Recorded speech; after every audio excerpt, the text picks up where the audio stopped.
We also need to add into the equation when we talk about Jill Stein that she has chosen a running mate for vice president who is a total extremist. If you regularly watch or listen to this show, you know this is not a show where I will cheerlead anything that has a supposedly progressive stamp on it. If you want a show like that, there are many shows like that. Okay. I don't even need to name them for you. You can find those.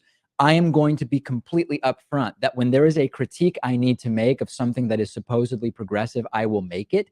And Jill Stein has chosen Ajamu Baraka as her running mate for the presidency on the Green Party ticket. We've already talked about Jill Stein's anti-science views, the Green Party's pro-homeopathy views. Okay, fine. What about Ajamu Baraka? Well, he's written that President Obama and other members of the black petite bourgeoisie are merely puppets, living proof that the white supremacist machine has hijacked the minds of black people. Okay. Also wrote an article on his blog titled Paris Attacks and the White Lives Matter Movement, where he argues that France, Belgium, and other nations that have been affected by terrorism effectively got what they deserved, saying while the victims of the violence in Paris may have been innocent, France was not, he wrote, because the crimes committed against Arabs, Muslims, and Africans and the horrors of colonialism and the concerted effort by the French and US authorities to fund extremist groups in the Middle East are to blame for the woes of Western societies. According to Baraka, the Sanders campaign didn't offer a genuine program for radical change. I mean, we're talking about free education, government-provided healthcare. That apparently was not radical enough because it was tacitly committed to Eurocentrism and, as he says, the Bernie Sanders campaign normalized white supremacy. He's written on his blog that Syrian leader Bashar al-Assad isn't a bad guy who was, after all, reelected by big margins, and that he is not engaged in any war crimes against his people, demonstrably untrue. He went on Kevin Barrett's Truth Jihad podcast, which is basically a 9/11 truther podcast, and said that some recent airline crashes were false flags, that the Democratic Party is white supremacist. And he is also saying that the U.S. is intentionally supporting ISIS. Now, we've talked about how weapons get to groups that the U.S. claims to oppose, but to flat out say the U.S. is flat out supporting ISIS is a bit further than most rational, clear thinkers are willing to go. If this is the liberal hero of the supposedly miraculous Green Party, Lewis, I want nothing to do with it. This is an extremist. Tomorrow. Joining me today in our Baltimore studio is the Green Party vice presidential nominee, Ajamu Baraka. For 4 decades, he's fought for our human rights. He's also a contributor to the Black Agenda Report and Counterpunch. I thank you for joining us. It's my pleasure to be here. So one of the key things that have unfolded this week is that the President Barack Obama's administration has signed a new MOU with Israel, guaranteeing it over $40 billion worth of aid over the next 10 years. Now, this is troubling for us because Israel is the greatest ally that the United States has in the Middle East, and given the current crisis in Syria, and of course, Palestine, this kind of endorsement of the government of Israel troubles many in the international community, not to mention right here in the United States. What do you make of this policy towards Israel? It is quite bizarre. It is unjustifiable. And it's interesting that Mr. Obama will make some perfunctory comment about the two-state solution and pretending like they're concerned about trying to solve this ongoing horror of the Palestinian occupation, now going on for more than 67 years. There's no moral or political justification for the uncritical support given to the Israeli state by the Obama administration, especially since the government there appears to have no concern for the fundamental rights of Palestinians and no concern for any territorial integrity on the part of this so-called two-state with the continued rapid, aggressive expansion of Israeli settlements. So, where is the leverage if the U.S. state was really concerned about trying to finally solve this problem? When you decide you're going to give this state $40 billion. So this is a ruse. It's not serious. It is it demonstrates the contempt for the intelligence of the people of the U.S. That this charade will continue after all of these years. And as the Green Party, what would your policy towards Israel be? It would have our policy would say very clearly that we have to have a resolution of this occupation that results in a settlement that respects and recognizes the rights of Palestinians to self-determination. It says that settlement expansion must halt immediately. It says that the occupation has to be dismantled. It says that there must be a pullback of those settlements if there's going to be viability in a two-state solution.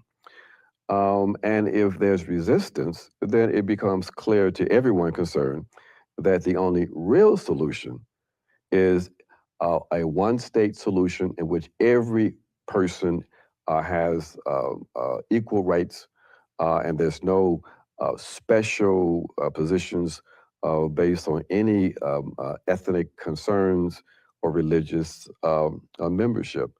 So a secular state in which human rights become the grounding principles for how that state operates. Now, one of the arguments that's been made is that as long as the Syrian conflict is going on, the focus of the superpowers like the United States and Russia, not to mention the various parties involved in this proxy war, will be what's happening in Syria that allows Israel to continue to do what it is doing in the Golan Heights and in Palestine. How would you interfere or disrupt that kind of positioning on the part of Israel? Well, again, Israel has its own set of own agenda. That agenda sometimes corresponds with the agenda of the U.S., but we know that they have their own agenda. What we say is that the conflict in Syria has to be resolved. We would use the power of the state to bring about some kind of national reconciliation of the war in Syria. I don't consider this to be a civil war myself.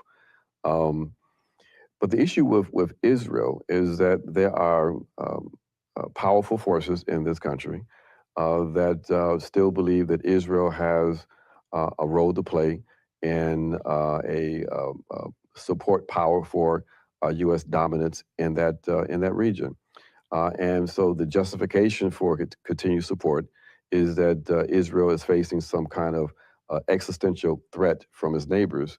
But if you look at the configuration of forces now in the Middle East, so-called Middle East, one has to ask the question, threat from who?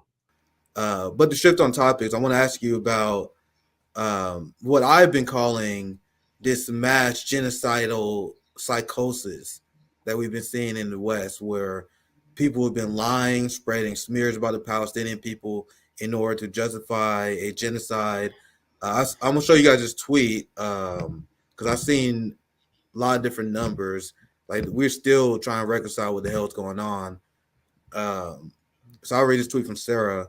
In the past 9 days alone, Israel has killed 1,030 Palestinian children, bombed schools, hospitals, ambulances, and civilian convoys, dropped white phosphorus munitions on civilian areas in Gaza and Lebanon, killed journalists, UN staffers, teachers, doctors, and paramedics, cut off food, water, fuel, electricity to 2.2 million people living in the biggest open-air prison on earth. So the segment that's going to come up, I'm going to call, you have Zionists that trying to go on a PR campaign to explain their genocide, and they are only coming off as unhinged. So before we get started on that, I want to get your general thoughts on what's going on, Ajamu, and what a lot of people in the West are getting wrong.